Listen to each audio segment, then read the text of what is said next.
नमस्कार दोस्तों। आप सभी पेंशन धारकों का हार्दिक अभिनंदन और स्वागत है।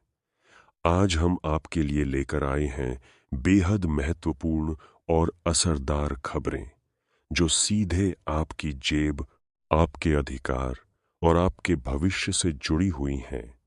यह जानकारी खास तौर पर उन सभी लोगों के लिए जरूरी है जो कर्मचारी भविष्य निधि संगठन यानी ईपीएफओ से जुड़े हुए हैं। साथ ही उन कर्मचारियों और पेंशन धारकों के लिए भी महत्वपूर्ण है जो पुरानी पेंशन योजना को लेकर चल रहे आंदोलनों पर नजर बनाए हुए हैं। इस समय पेंशन से जुड़ी दो बहुत बड़ी और अहम खबरें सामने आई हैं जिन्हें नजरअंदाज करना बिल्कुल भी सही नहीं होगा।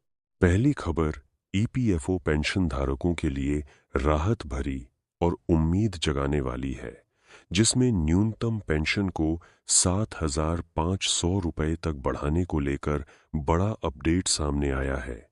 वहीं दूसरी खबर पुरानी पेंशन योजना और विभिन्न भत्तों की बहाली को लेकर तेज होते आंदोलन से जुड़ी हुई है, जिसमें कर्मचारी संगठनों ने सरकार के खिलाफ कड़ी रणनीति बनाने का ऐलान किया है। आइए सबसे पहले बात करते हैं पहली बड़ी खबर की, जिसमें पेंशन धारकों के लिए न्यूनतम पेंशन में ऐतिहासिक बढ़ोतरी की चर्चा हो रही है। लंबे समय से 1,000 रुपए प्रतिमाह की पेंशन पर निर्भर लाखों बुजुर्गों के लिए यह राशि आज के समय में बेहद कम साबित हो रही थी, क्योंकि बढ़ती महंगाई, दवाइयों का खर्च, दैनिक जरूरतों और जीवन यापन की लागत लगातार बढ़ती जा रही है।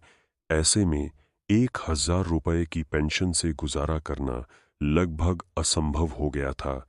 लेकिन अब जो नया प्रस्ताव सामने आया है उसके अनुसार न्यूनतम पेंशन को बढ़ाकर 7,500 रुपए प्रति माह तक करने की बात कही जा रही है। यह केवल एक आर्थिक बढ़ोतरी नहीं, बल्कि बुजुर्गों के सम्मान और सुरक्षा की दिशा में एक बड़ा कदम माना जा रहा है। इससे न केवल उनकी मूलभूत जरूरतें पूरी करने में मदद मिलेगी, बल्कि उन्हें आत्मनिर्भर और सम्मानजनक जीवन जीने का अवसर भी मिलेगा। इसके साथ ही 36 महीने के नियम में भी बड़ी राहत दिए जाने की चर्चा है। पहले पेंशन का लाभ लेने के लिए कम से कम 3 साल यानी 36 महीने तक योगदान देना जरूरी होता था, लेकिन इस नियम के कारण कई ऐसे कर्मचारी पेंशन से वंचित रह जाते थे जो अस्थायी नौकरी करते थे या जिनकी नौकरी लगातार नहीं चल पाई।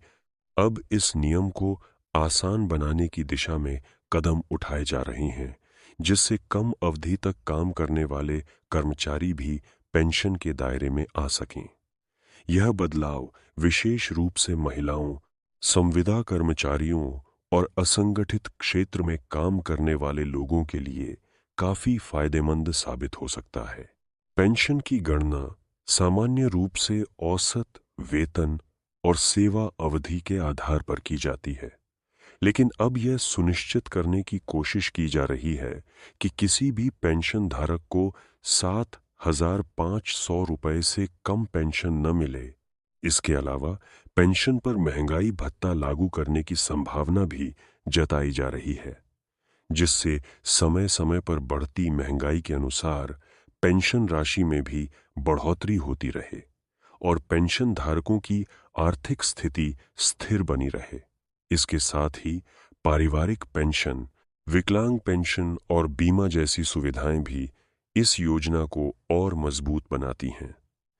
पेंशन प्राप्त करने के लिए आधार कार्ड, पैन कार्ड, बैंक खाता, ईपीएफओ रिकॉर्ड, जन्म प्रमाण पत्र, सेवानिवृत्ति प्रमाण पत्र और जरूरत पड़ने पर चिकित्सा प्रमाण पत्र जैसे दस्तावेजों का होना आवश्यक होता है। और आजकल आवेदन प्रक्रिया को ऑनलाइन कर दिया गया है, जिससे लोग आसानी से घर बैठे आवेदन कर सकते हैं। लेकिन केवाईसी का पूरा होना बहुत जरूरी है, अन्यथा आवेदन में देरी या अस्वीकृति हो सकती है।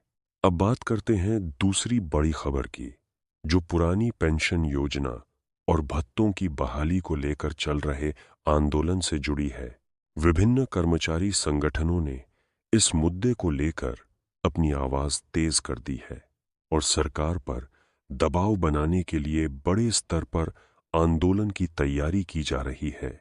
हाल ही में हुई बैठकों में यह तय किया गया है कि आने वाले समय में बड़ी रैलियां और प्रदर्शन किए जाएंगे, जिनके माध्यम से सरकार को यह संदेश दिया जाएगा कि कर्मचारी अपनी मांगों को लेकर अब पूरी तरह गंभीर हैं। इस आंदोलन की मुख्य मांग केवल पुरानी पेंशन योजना को बहाल करना ही नहीं, बल्कि विभिन्न प्रकार के भत्तों को भी दोबारा लागू करना है। कर्मचारियों का कहना है कि नई पेंशन व्यवस्था में उन्हें उतनी सुरक्षा और स्थिरता नहीं मिलती जितनी पुरानी पेंशन योजना में मिलती थी। इसी वजह से वे लगातार पुरानी व्यवस्था को वापस लाने की मांग कर रहे हैं। इसके साथ ही कई नेताओं और संगठनों ने सरकार के बयानों पर भी सवाल उठाए हैं और इसे कर्मचारियों के हितों के खिलाफ बताया है। आने वाले समय में इस मुद्दे पर और भी बड़ा आंदोलन देखने को मिल सकता है, जिसका असर देश भर में पड़ सकता है। कुल मिलाकर देखा जाए तो पेंशन से जुड़ी ये दोनों खबरें आने वाले समय में बड़े बदलाव की ओर संकेत कर रही हैं। एक तरफ जहां न्यूनतम पेंशन बढ़ाने की दिशा में कदम उठाए जा रहे हैं, वहीं दूसरी ओर कर्मचारी अपने अधिकारों के लिए संघर्ष कर रहे हैं। ऐसे में यह देखना बेहद महत्वपूर्ण होगा कि सरकार इन मांगों पर क्या फैसला लेती है और पेंशन धारकों को कितनी राहत मिलती है। इसलिए इस तरह की महत्वपूर्ण जानकारी से जुड़े रहने के लिए हमारे चैनल को सब्सक्राइब जरूर करें।